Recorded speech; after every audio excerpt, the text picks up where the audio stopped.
महिलांचा विनयभंग आणि लैंगिक अत्याचार, ठिकाण अर्थातच नाशिक, तेही एका आंतरराष्ट्रीय कंपनीत। कधी अंगाला स्पर्श करायचा, तर कधी अश्लील नजरेनं रोखून पाहायचं, तर कधी वैयक्तिक आयुष्याबद्दल बोलायचं, तर कधी धर्माच्या नावाखाली बळजबरी करायची। कामाच्या ठिकाणी महिलांना त्रास देणारं हे प्रकरण उघड झालंय। नाशिकमध्ये अशोक खरात, रवींद्र एरंडे ही प्रकरणं गाजत असतानाच आता हे आणखी एक प्रकरण उघड झालंय।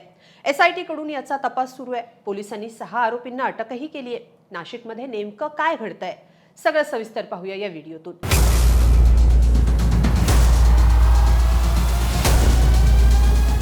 नमस्कार, मी स्वाती पाटील। ही बातमी तुम्ही पाहताय लोकमत.com वर।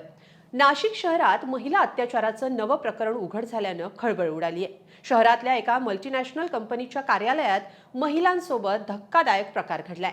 गेल्या 5 वर्षांपासून कंपनीतल्या 6 पुरुष कर्मचाऱ्यांनी महिला कर्मचाऱ्यांना मानसिक, शारीरिक त्रास दिल्याचं उघड झालंय।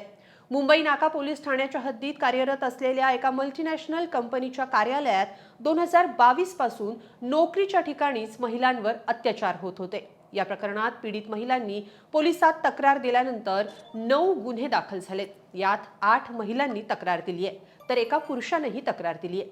यात पोलिसांनी 6 आरोपींना अटक केली आहे। एका पीडितेला तर लग्नाचं आश्वासन देत शारीरिक अत्याचार केल्याचं उघड झालंय, तर एका पुरुष पीडितानं धर्मांतर करण्यासाठी बळजबरी केल्याची तक्रार दिली आहे। या प्रकरणात पोलिसांनी दानिश शेख, तौसिफ अत्तार, निदा खान, रजा मेमन, शाहरुख कुरेशी, शफी शेख या 6 जणांना अटक केली आहे। एकाला पुण्यातून तर उर्वरित 5 जणांना नाशिक शहरातल्या वेगवेगळ्या उपनगरांमधून ताब्यात घेतलंय। या संशयित आरोपींनी सहकार्यांवरच अत्याचार केल्याची तक्रार आहे। एका महिलेनं दिलेल्या तक्रारीनुसार पीडितेला शाकाहारी असूनही बळजबरीनं मांसाहार खाद्यपदार्थ खायला भाग पाडल्याचा आरोप केलाय, तर कार्यालयातून सुटी झाल्यानंतर पीडित महिलेचा पाठलाग करत अश्लील शेरेबाजी केल्याचाही आरोप आहे। संशयित हे ग्रुप लीडर किंवा तत्सम पदांवर कार्यरत होते। त्याच ठिकाणी पीडितांसोबत आरोपींची ओळख झाली। या ओळखीचा गैरफायदा घेत कार्यालयात काम करताना बळजबरीनं संवाद साधून लज्जा उत्पन्न होईल अशी भाषा वापरणं, कधी शरीराला स्पर्श करणं, कधी वैयक्तिक आयुष्याबाबत बळजबरी बोलण्याचा प्रयत्न केला जात होता, असं या पीडितांनी आपल्या तक्रारीत म्हटलंय।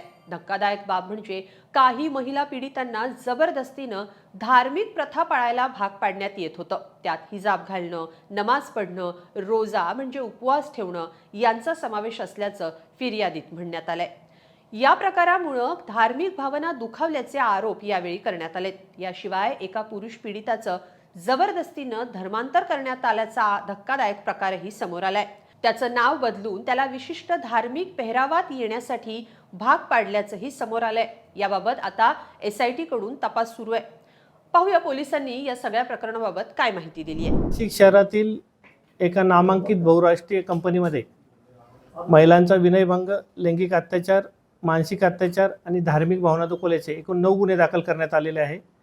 त्यामध्ये आतापर्यंत 6 आरोपींना अटक करण्यात आलेली असून गुन्ह्याचे गांभीर्य, व्याप्ती पाहता गुन्ह्याच्या तपासाकरता SIT स्थापन करण्यात आलेली आहे।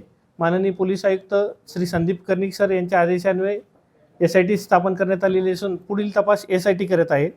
यासोबतच नाशिक शहर आयुक्तालय हद्दीतील सर्व खाजगी आस्थापनांना पोलीस दलातर्फे आवाहन करण्यात येत आहे की आपल्या आस्थापनामध्ये काम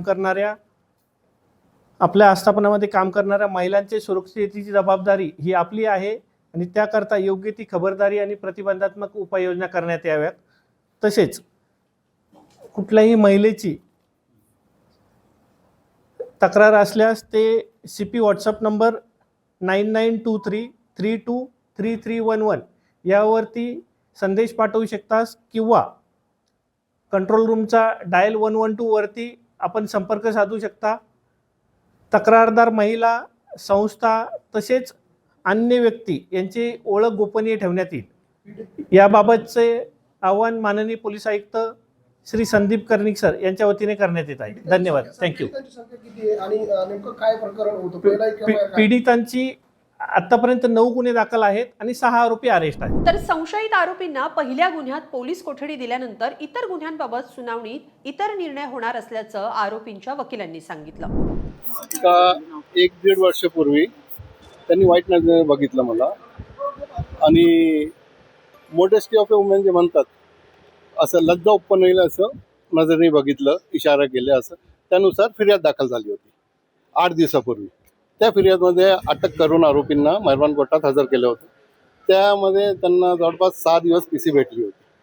तर PC भेटल्यानंतर आता पुन्हा त्यांना दुसऱ्या गुन्ह्यात ट्रान्सफर करण्यात आलेले. माझे माहितीप्रमाणे आता आरोपीविरुद्ध जवळपास 7 ते 8 गुन्हा दाखल आहे. त्यापैकी एक गुन्हा आज होता. आता मेहरबान कोर्टात पोलिसांनी 7 दिवसाची PC मागितली आहे. अजून ऑर्डर झालेली नाही आहे.